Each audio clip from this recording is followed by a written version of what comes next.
Hey, hola a todos, bienvenidos a su canal Lectura en Voz Alta. El día de hoy les traigo un cuento de Sir Arthur Conan Doyle, incluido en su libro Cuentos de Misterio. Espero que lo disfruten. Comencemos. El cuarto de la pesadilla. La sala de estar de la familia Masón era un cuarto muy curioso. En uno de sus lados estaba amueblado con extraordinario lujo. Los mullidos sofás, los sillones bajos y cómodos, las estatuitas voluptuosas y los ricos cortinajes que colgaban de galerías anchas y decorativas de metal trabajado formaban un recuadro muy a propósito para la encantadora dueña de la casa. Masón, hombre de negocios joven, pero de gran fortuna, no había escatimado molestias ni dinero para satisfacer todas las necesidades y todos los caprichos de su bellísima esposa. Era natural que lo hiciese, porque también ella había renunciado a muchas cosas por amor suyo. Ella, la más célebre danzarina de Francia, la heroína de una docena de extraordinarias aventuras de amor, había renunciado a su vida de placeres deslumbrantes con objeto de compartir la suerte de un joven norteamericano cuyas austeras normas de vida tanto se diferenciaban de las suyas. El marido procuraba compensar lo que ella había perdido, proporcionándole todo cuanto la riqueza era capaz de conseguir. Quizá algunas personas pensarán que habría dado pruebas de mejor gusto no proclamando ese hecho, no permitiendo que apareciese en letras de molde. Pero fuera de ciertos detalles, pequeños como éste, su conducta como marido no dejó de ser ni un solo momento la de un hombre enamorado. Ni siquiera en presencia de espectadores se recataba de exhibir públicamente el amor absorbente que lo dominaba. Pero la sala en cuestión era extraordinaria.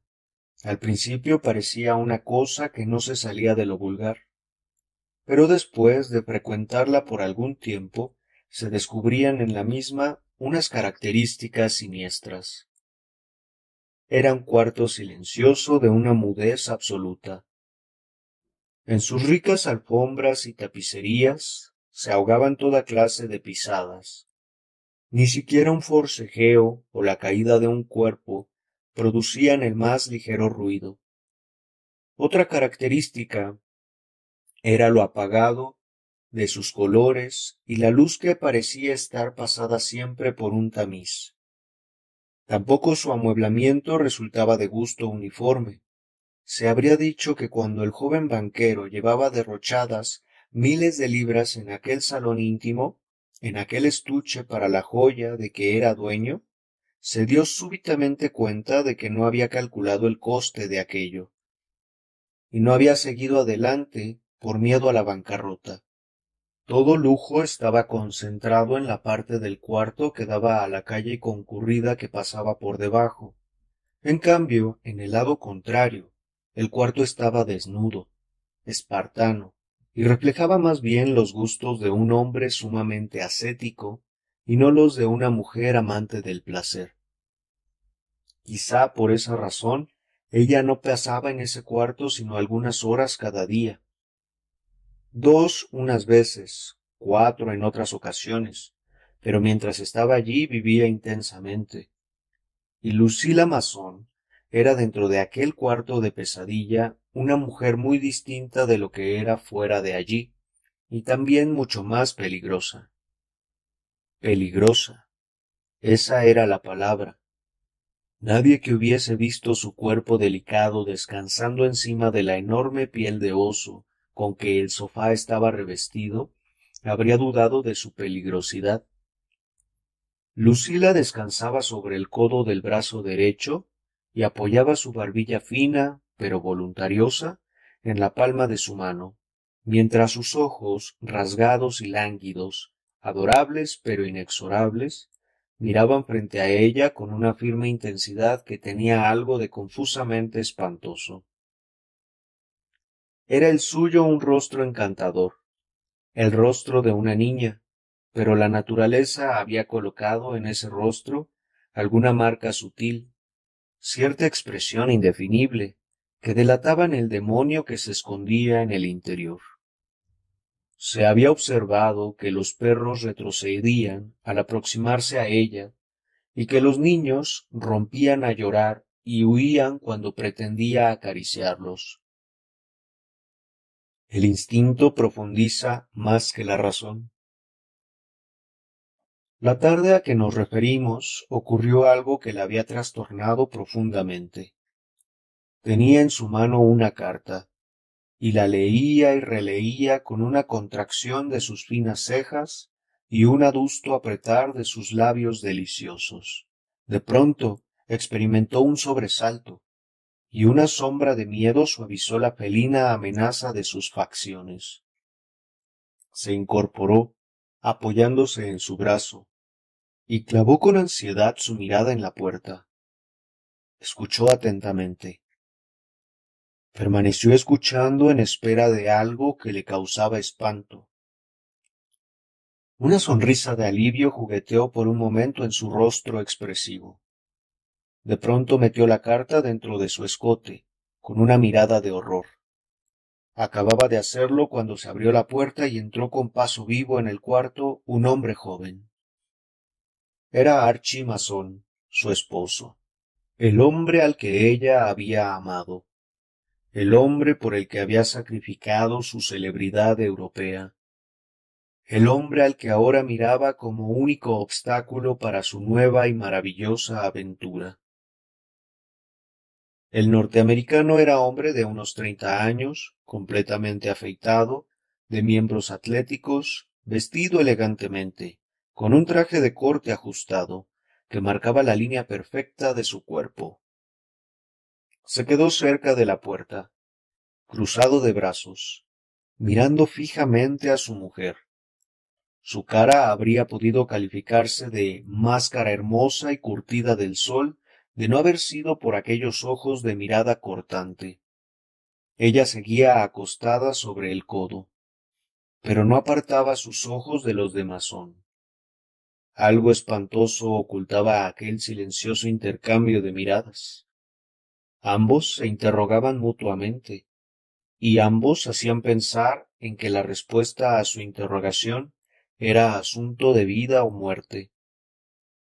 La pregunta del marido podía interpretarse como ¿qué es lo que has hecho? Ella, por su parte, parecía estar preguntando ¿qué es lo que tú sabes? Por último, Masón avanzó, se sentó encima de la piel de oso, al lado de Lucila, y agarrando con toda delicadeza entre sus dedos el fino lóbulo de una oreja, volvió hacia él la cara de su mujer y preguntó Lucila, ¿verdad que me estás envenenando? Ella dio un respingo para evitar su contacto. En su rostro se pintó el horror y las protestas acudieron a sus labios. Demasiado emocionada para hablar, fueron sus manos extendidas violentamente y sus facciones convulsas las que exteriorizaron su sorpresa y su cólera. Trató de levantarse, pero los dedos del marido apretaron su presión sobre la muñeca de la mujer. Repitió la pregunta, pero esta vez le dio un significado terrible. Lucila, ¿por qué me estás envenenando? Tú estás loco, Archie, estás loco, contestó ella jadeante. La contestación de Masón heló la sangre de Lucila. No supo hacer otra cosa que mirarle fijamente. Con los labios pálidos entreabiertos y las mejillas lívidas, en un silencio de desamparo, mientras él extraía de su bolsillo una botellita y se la ponía delante de los ojos, gritando Estaba en el estuche de tus joyas. Por 2 veces trató ella de hablar y no pudo. Por fin, las palabras acudieron lentamente una a una a sus labios contorsionados. Nunca llegué a usarlo. Otra vez buscó el algo en su bolsillo, sacó un papel, lo desdobló y se lo puso delante de los ojos. Es el certificado del doctor Angus. Afirma que contiene 12 gramos de antimonio. Tengo también la declaración de Duval, el farmacéutico que lo vendió.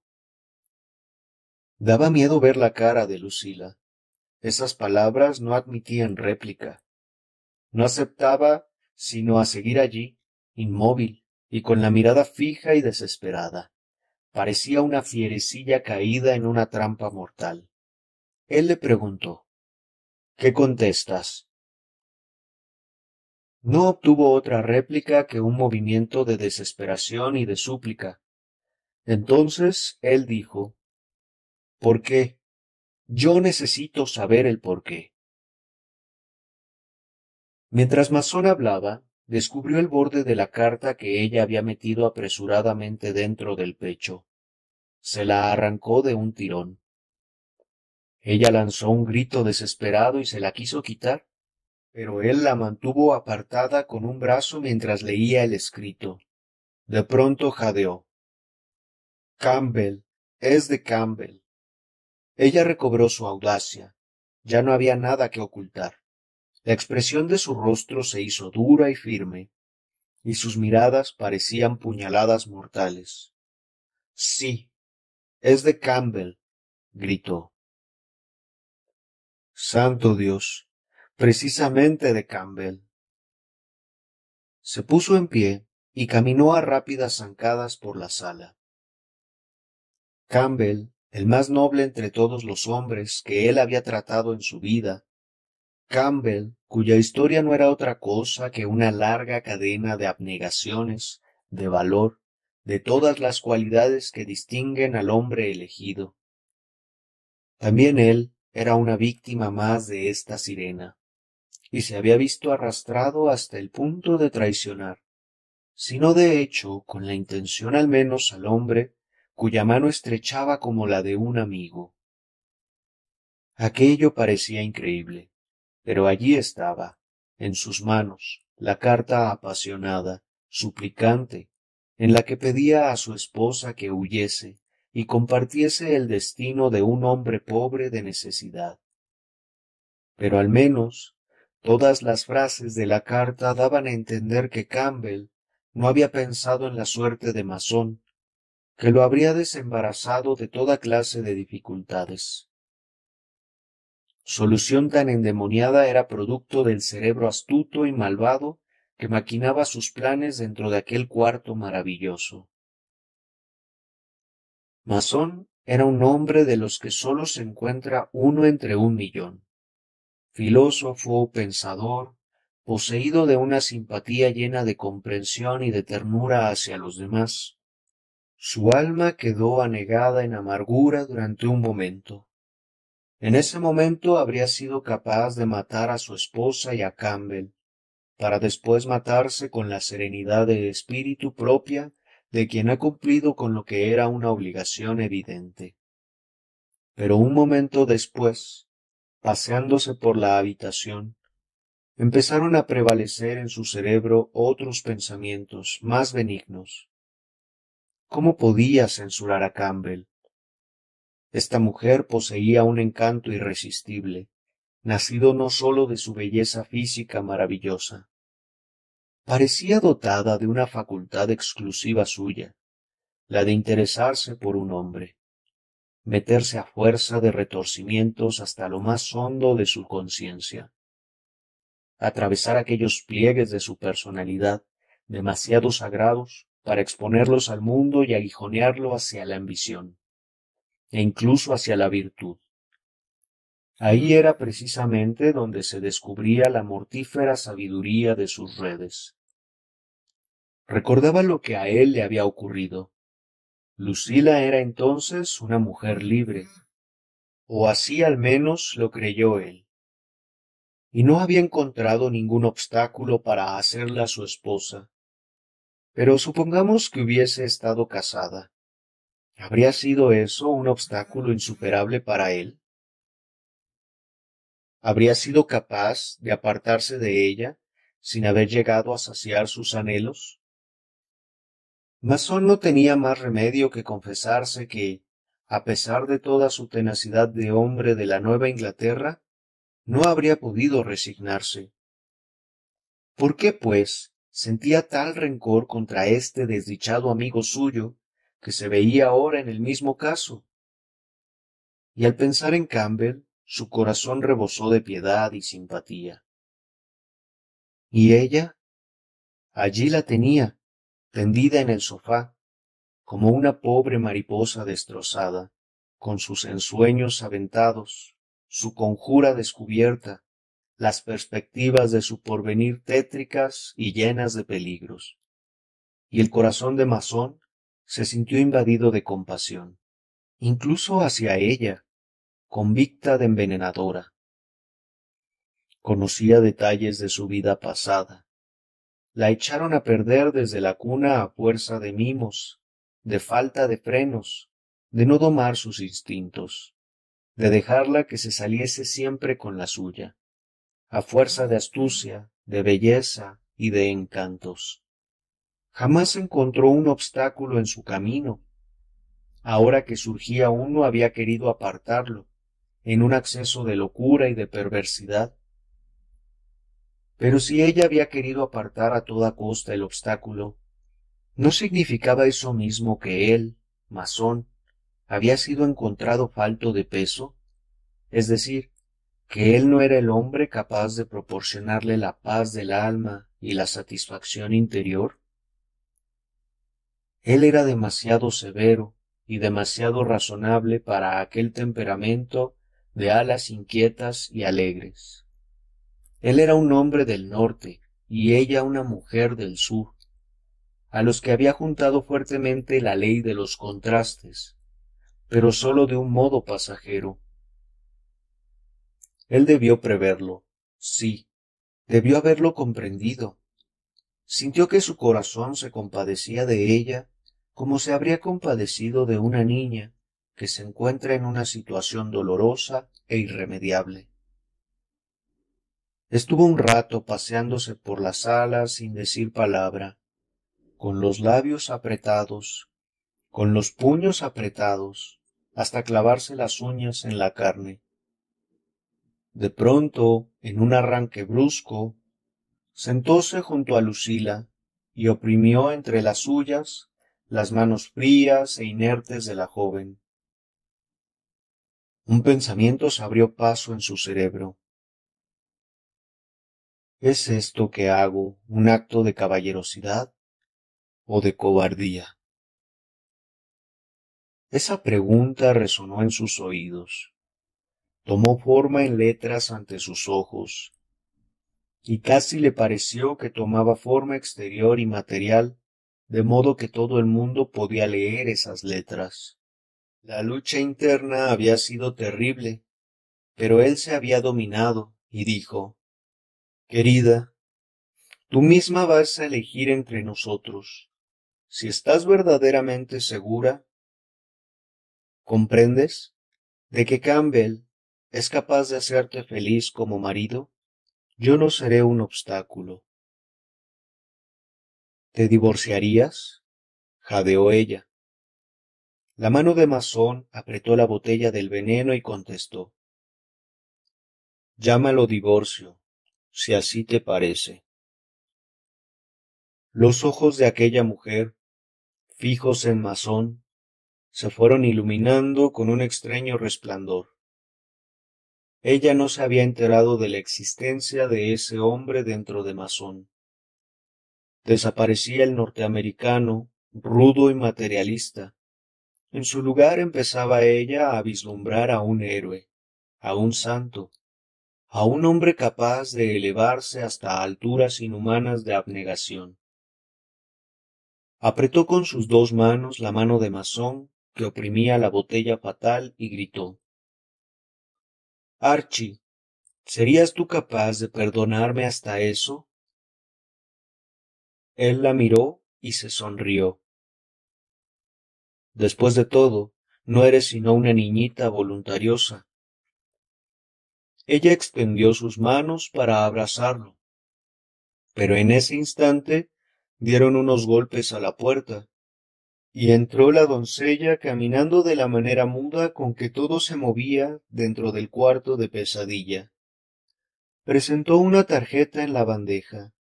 Lucila miró a Masón y dijo: «Es el capitán Campbell. No quiero recibirlo». Masón se puso en pie de un salto. «Todo lo contrario. Llega en buena hora. Hágalo pasar inmediatamente». Pocos momentos después, entraba en la sala un militar joven, de elevada estatura, y rostro bronceado por el sol. Avanzó con una sonrisa en su rostro simpático, pero así que se cerró la puerta y las dos caras que tenía delante recuperaron su expresión natural, se detuvo, indeciso, mirando primero al uno y luego a la otra. «¿Qué pasa?», preguntó. Masón se adelantó hacia él y le puso las manos en los hombros diciendo: «No te guardo rencor». «¿Rencor?». «Estoy enterado de todo. Quizás si yo estuviese en tu lugar y tú en el mío, habría hecho lo mismo que has hecho tú». Campbell se echó atrás y dirigió una mirada interrogadora a la dama. Esta inclinó la cabeza en señal de asentimiento y luego encogió sus hombros encantadores. Masón se sonrió. «No temas que te quiera sacar por sorpresa una confesión. Ella y yo hemos hablado con franqueza acerca del asunto. Veamos, Jack, tú siempre fuiste un buen sportsman. Mira esta botella. No te importe cómo ha llegado a mis manos. La situación quedará despejada con solo que tú o yo bebamos su contenido». Hablaba como fuera de sí, como si delirase casi. «Lucila, ¿cuál de nosotros va a ser?». En el cuarto de Pesadilla venía actuando en todo ese tiempo una fuerza extraña. Había allí un tercer hombre, aunque ninguno de los tres que se encontraban en la crisis del drama de su vida había tenido ni tiempo ni pensamiento para darse por enterado de su presencia.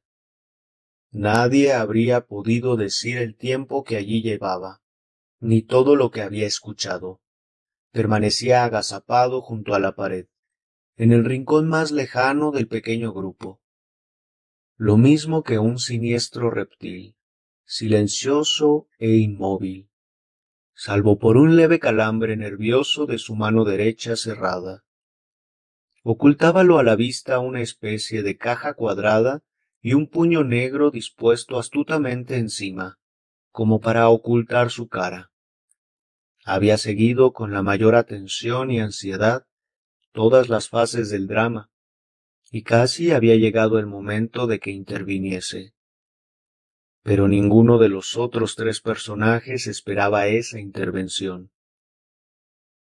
Absortos en el juego mutuo de sus propias emociones, habían perdido de vista una fuerza superior a ellos, una fuerza que podía dominar la escena en cualquier momento. «¿Eres hombre bien templado, Jack?», preguntó Masón.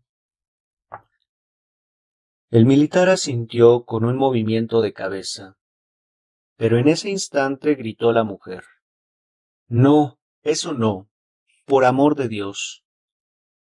Masón había quitado el tapón de la botella y volviéndose hacia una mesita lateral, sacó una baraja. Colocó juntas la botella y las cartas y dijo: «No debemos cargar sobre ella la responsabilidad. Ea, Jack, la suerte decidirá». El militar se acercó a la mesa y barajó las cartas fatales. La mujer, apoyándose en una mano, inclinó la cabeza hacia adelante y miró con ojos fascinados. Entonces, y sólo entonces, descargó el rayo. El tercer hombre se había erguido. pálido y muy serio. Los tres restantes se dieron súbitamente cuenta de su presencia y se volvieron hacia él con expresión de ansiosa interrogación en sus miradas. Él los miró con frialdad, con desagrado, con algo en su porte del que es allí el amo. ¿Qué tal? Preguntaron los tres al mismo tiempo. Un desastre, les contestó. Un desastre. Mañana volveremos a rodar toda la escena. Bueno amigos, este fue el final del pequeño cuento de Sir Arthur Conan Doyle. Espero que lo hayan disfrutado. Recuerden compartir el video, dejar un like y suscribirse. Hasta la próxima.